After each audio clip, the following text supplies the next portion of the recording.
From the amazing Ana de Armas taking the lead in Ballerina, to Keanu Reeves confirming he's returning to the movie, here's everything you need to know about his role as John Wick in Ana de Armas' Ballerina spin-off. First, let's talk about the reason John Wick is in it. Before the actor confirmed he'd be in it, some folks were thinking he might not be. Why? Well, it's a spin-off, and we've seen Wick as the main character for the longest time.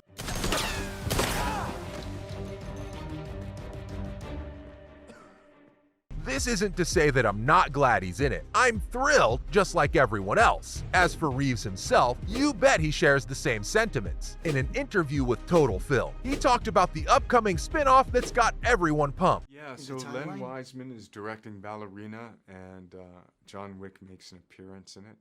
First of all, he said the story is cool, and when Keanu Reeves says this, you better believe it. So I got to work on that for about a week. It was fun.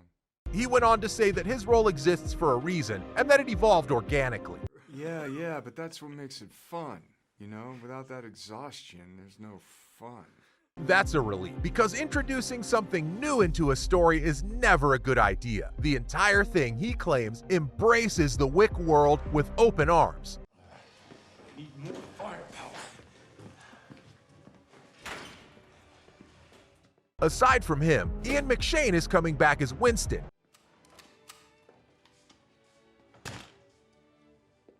So there's that too. That being said, it's not that big of a role. Let's not forget who this movie is about. He said himself that putting on the suit again was fun, even if it was for a very brief time. We do a scene that takes place in between oncoming traffic and stuff. Passing on the torch was also a lot of fun for him in this one because it was done so well. On top of that, he was, of course, brimming with praise about his co-star. Working with Ana was fun for him. He even said that she's good at action, which has to be a given. What's more, she loves it. That would be cool. I mean, it's really fun to have that, you know. I really appreciate, you know, people who enjoy the film. Speaking of action, Ana de Armas teased something big. Hint, it involves her character and John Wick.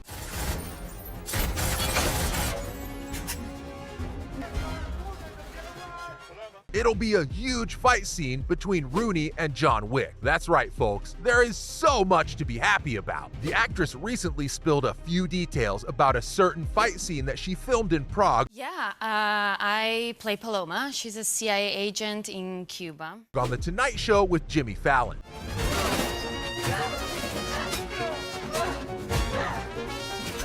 Aside from the fact that it's another clue about the movie, it just shows you how crazy good both of them are at their job.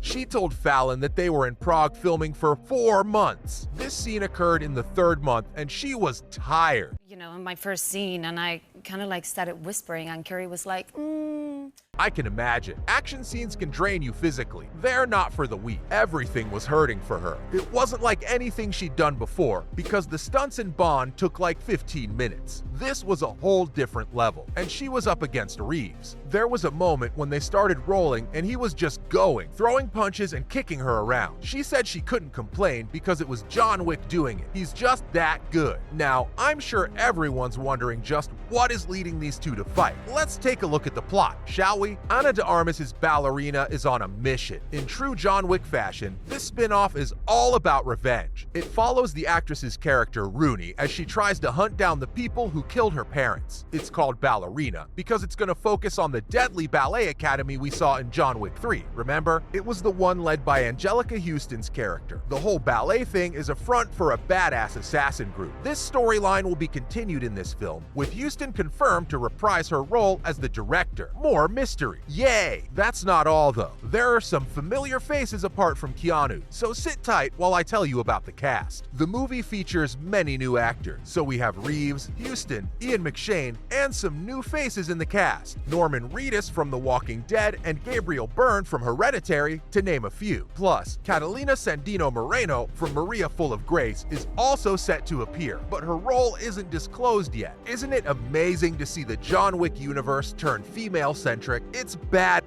From the get-go, it sounds like a super balanced spin-off, just the right amount of old and new. However, why would Rooney and Wick be at odds? Well, one hint could be the fact that Baba Yaga is also in this movie. That leads us to wonder if maybe he could be behind the assassination of Rooney's parents. Whatever it is, it looks like we're gonna have to wait and see. For now, we do know that the two actors love each other's company. After all, they did work together in a film called Knock Knock back in 2015. One thing though, John Wick 5 still has some speculation around it. Sit tight while I tell you what Ballerina means for the franchise's future. It could take over, with Chapter 4 fresh and hot. Fans are wondering what's beyond. Don't worry, we've got a ton of content coming our way. It's just the nature of the content we're not sure about yet. John Wick has taken off and reached crazy levels of success, but now people are wondering if the main man himself will remain in the lead role. Just judging by the story, how long will the fans see John suffer and try to defeat the High Table? This storyline has to come to an end, right? That's where Ballerina comes in. If the 5th chapter could be the last time we see Wick, it'd be a fair way to end his arc. The thing about this upcoming spin-off is that it's building on the other assassin worlds already introduced in the franchise. The Ballet Academy from Parabellum interested a lot of fans, and kudos go to the writers. It's tough to create an expanding universe and keep each character and plotline interesting. Sometimes it can get too much. That's why keeping Wick as the main character has worked so far. When his time comes to an end, it makes perfect sense to branch out to another titular character who explores a subplot. It doesn't just feel like a whole new universe either, because Ballerina and John Wick have a lot of overlaps. Plus, it's not a given that we won't see John in the future Wick movies, but he's making a brief appearance in Ballerina. Who's to say he won't make more in the future? And let's not forget the brilliant Ana de Armas, who's the face of the future in question. How'd she get to such great heights? Hang tight while I tell you. The actress started off doing rom-coms. A little fun piece of trivia for all the fans: the Cuban actress started her career acting in Spain, where she acted in a Spanish rom-com in 2006. She went on to do more little jobs here and there, till she finally had her Hollywood breakthrough. And what a breakthrough it was! The public rarely remembers you for your first big role, yet everyone remembers her in Blade Runner 2049. Even though the movie got mixed reviews, all the critics praised her acting as the AI Joy. It was just up from then onward. She wowed us all with the first Knives Out with Daniel Craig, and then went up a notch. What's bigger than James Bond, right? Yep, No Time to Die was even bigger for her career. Never has the woman not been booked and busy. All of 2021, 2022, she was busy acting in Monroe, the biopic on Netflix. Now, she's the main character in a John Wick spin-off. How cool is that? That's all about Keanu Reeves' John Wick having a role in the Ballerina spin-off.